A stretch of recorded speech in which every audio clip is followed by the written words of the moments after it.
కేసీఆర్ గారి పేరు, హరీష్ రావు గారి పేరు, కేటీఆర్ గారి పేరు తిమ్మిని బమ్మిని చేసిన ఏదైనా చేసి మళ్ళీ వాళ్ళ పేర్లు ఛార్జ్షీట్లో పెట్టాలి అని చెప్పి మీరు శత విధాల ప్రయత్నం చేస్తున్నట్టుగా మా దృష్టికి వచ్చినాయి.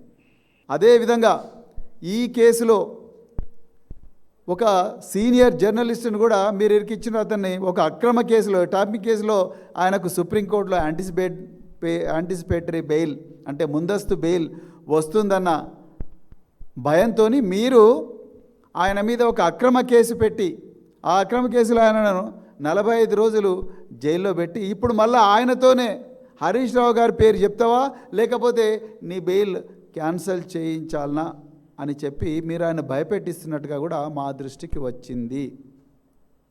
నేను ఇదే వేదికగా నేను చాలాసార్లు చెప్పిన, ట్యాపింగ్ అనేది పోలీసు డిపార్ట్మెంటులో కేవలం ఒక చిన్న డిపార్ట్మెంటు, రహస్యంగా గోప్యంగా ఉండాల్సిన డిపార్ట్మెంట్ చేసే వ్యవహారం.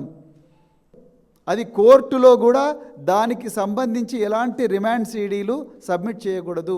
కానీ ఈరోజు బాధ్యత లేని ఒక హోంమంత్రి, బాధ్యత లేని ఒక ముఖ్యమంత్రి చేస్తున్న అరాచకాలకు ఈరోజు ఆ డిపార్ట్మెంట్ బలైపోయింది. ఇంకా ఎంత వీళ్ళ బాధ్యతారాహిత్యానికి అడ్డు అదుపు లేకుండా పోయిందనడానికి ఇంకొక ఉదాహరణ చెప్తా. తెలుగు స్క్రైబ్ అనే ఒక ఆన్లైన్ మీడియా ఛానల్ నిజాలు నిర్భయంగా చెప్తా ఉంటే రేవంత్ రెడ్డి ప్రభుత్వం చేస్తున్న దారుణాలను ప్రజల ముందు ఆధారాలతో సహా వీడియోలతో సహా సోషల్ మీడియా మాధ్యమాల్లో పెడతా ఉంటే ఇంకొక టెర్రరిస్టుల సమాచారం సేకరించాల్సిన ఒక డిపార్ట్మెంటు, ఆ డిపార్ట్మెంటు ట్విట్టర్కు లెటర్ రాస్తుంది. ఆ లెటర్ అంతా కూడా ఇప్పుడు సోషల్ మీడియాలో పూర్తిగా దేశం అంతా కూడా సర్క్యులేట్ అవుతుంది. మొత్తం దేశంలో ఉండే ఫేమస్ జర్నలిస్టులు అందరూ కూడా దీన్ని ఖండించారు.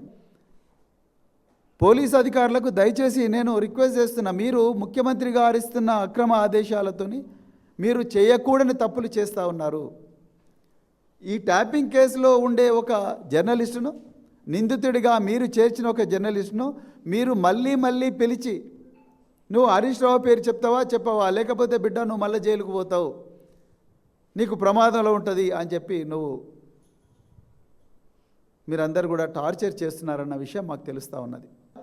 Doctor T Prabhakar Rao, senior most IPS officer, presidents police medal for gallantry తీసుకున్న ఐపీఎస్ ఆఫీసర్, ఆయన 18 రోజులు మీరు జూబ్లీహిల్స్ పోలీస్ స్టేషన్లో చిత్రహింసలు పెట్టినా వారు నిజాలే చెప్పిండ్రు తప్ప మీరు రేవంత్ రెడ్డి చెప్పిన ఏవైతే ఉన్నాయో అక్రమ సాక్ష్యాలు ఏవైతే చెప్పమన్నారో అవి ఆయన చెప్పలేదు.